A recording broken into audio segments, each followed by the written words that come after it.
வணக்கம். தமிழ்நாட்டுல கடந்த கொஞ்ச நாளா ஒரே வறண்ட வானிலையா இருந்துச்சு இல்லையா? இப்போ அதுக்கு ஒரு எண்ட் கார்டு போட போகுது. ஆமாங்க, ஒரு புது ரொம்ப முக்கியமான கனமழை ரவுண்ட் ஆரம்பிக்க போகுது. இதனால நமக்கு என்ன பாதிப்பு? வாங்க டீட்டெயிலா பார்க்கலாம். இந்த புது மழைய பத்தி பேசுறதுக்கு முன்னாடி ஒரே ஒரு நிமிஷம் வாங்க அக்டோபர் மாசத்துக்கு போயிட்டு வருவோம். உங்களுக்கு ஞாபகம் இருக்கா? தென் மாவட்டங்கள்ல அப்போ எப்படி ஒரு பேய் மழை பெஞ்சதுன்னு? அந்த அனுபவம் தான் இப்போ நாம ஏன் ரெடியா இருக்கணும்னு நமக்கு ஒரு ரிமைண்டர் கொடுக்குது. ஆமா, அக்டோபர்ல அந்த பயங்கர மழைக்கு பிறகு பாத்தீங்கன்னா ஒரு பெரிய கேப்.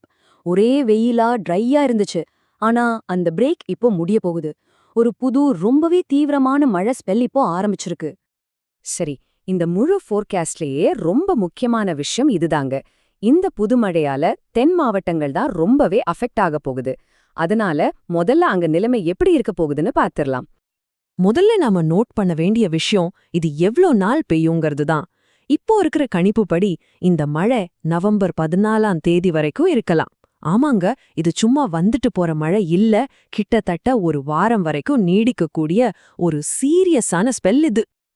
இந்த டைம்லைனை பாருங்க, உங்களுக்கு ஈஸியா புரியும். மழை நவம்பர் 8ஆம் தேதியே ஸ்டார்ட் ஆகுது. ஆனா அதோட உண்மையான ஆட்டம் ஆரம்பிக்கிறது நவம்பர் 9ல இருந்து தான். அன்னையிலிருந்து மழை கொஞ்சம் கொஞ்சமா அதிகமாகி நவம்பர் 14 வரைக்கும் நீடிக்கும் எதிர்பார்க்கலாம். குறிப்பா சொல்லணும்னா தூத்துக்குடி, திருநெல்வேலி, ராமநாதபுரம் அப்புறம் விருதுநகர் மாவட்டங்கள்ல கனமழையிலிருந்து மிக கனமழை வரைக்கும் பெய்ய சான்ஸ் இருக்கு. சிம்பிளா சொல்லணும்னா மதுரையிலிருந்து கன்னியாகுமரி வரைக்குமே எல்லா தென் மாவட்ட மக்களும் கொஞ்சம் ஜாக்கிரதையா இருக்கணும். அப்போ இதுலேருந்து நமக்கு கிடைக்கிற முக்கியமான வார்னிங் என்னன்னா, இந்த பயங்கர மழையால தாழ்வான பகுதிகளில் மறுபடியும் தண்ணி தேங்குறதுக்கு நிறைய வாய்ப்பு இருக்கு. அக்டோபர்ல பார்த்தோம்ல, கிட்டத்தட்ட அதே மாதிரி ஒரு நிலைமை வரலாம். அதனால அந்த மாதிரி ஏரியாக்கள்ல இருக்கிறவங்க ரொம்பவே கவனமா எல்லா முன்னேற்பாடோடையும் ரெடியா இருக்கிறது ரொம்ப அவசியம். ஓகே, இப்போ வட தமிழ்நாடு பக்கம் வருவோம். தென் மாவட்டங்களுக்கு இவ்ளோ மழையா? அப்போ வட மாவட்டங்களோட நிலைமை என்ன? சென்னை, காஞ்சிபுரம்லாம் எப்படி இருக்கும்? வாங்க அதுக்கான பதில பார்க்கலாம். இந்த கம்பேரிசன் பாத்தீங்கனாலே உங்களுக்கு வித்தியாசம் புரிஞ்சிடும். பாருங்க, தென் தமிழ்நாட்டுல மிக கனமழை, அதனால அங்கங்க வெள்ளம் வரக்கூட வாய்ப்பு இருக்கு. ஆனா வட தமிழ்நாட்டுல அப்படி இல்ல, மழை விட்டு விட்டு தான் பெய்யும். அதனால பெரிய அளவுல வெள்ளம் வர வாய்ப்பு ரொம்ப கம்மி. அதாவது சென்னை, கடலூர், காஞ்சிபுரம், விழுப்புரம் மாதிரியான வட கடலோர மாவட்டங்கள்ல மழை விட்டு விட்டு பெய்யும். ஆனா வேலூர், திருப்பத்தூர், ராணிப்பேட்டை மாதிரி உள் மாவட்டங்கள்ல மழையோட தீவிரம் கொஞ்சம் ஜாஸ்தியா இருக்கலாம். நாள் முழுக்க மழை இருக்காது, ஆனா மதியானம், ராத்திரி இல்லனா அதிகாலை நேரத்துல திடீர்னு ஒரு நல்ல ஷவர்ஸ் வந்துட்டு போகும். சரி, இப்போ எல்லாருக்கும் ஒரு கேள்வி வரும்.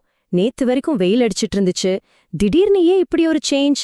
இதுக்கு பின்னால இருக்கிற சயின்ஸ் என்னன்னு பார்க்கலாமா? ஆமா, இதுதான் நம்ம எல்லாருக்கும் இருக்கிற கேள்வி. ட்ரையா இருந்த வெதர் திடீர்னு எப்படி இவ்ளோ மழையா மாறுச்சு? இந்த சடன் சேஞ்சுக்கு என்ன காரணம்? வாங்க பார்க்கலாம்.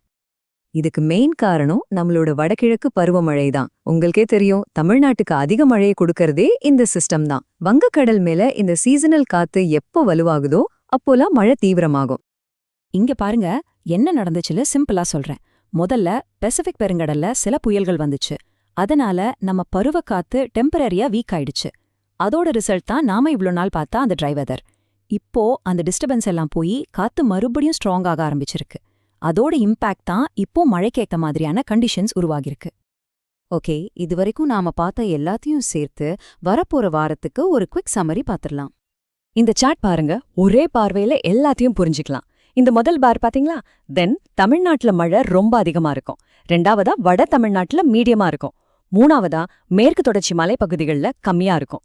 ரொம்ப சிம்பிள்.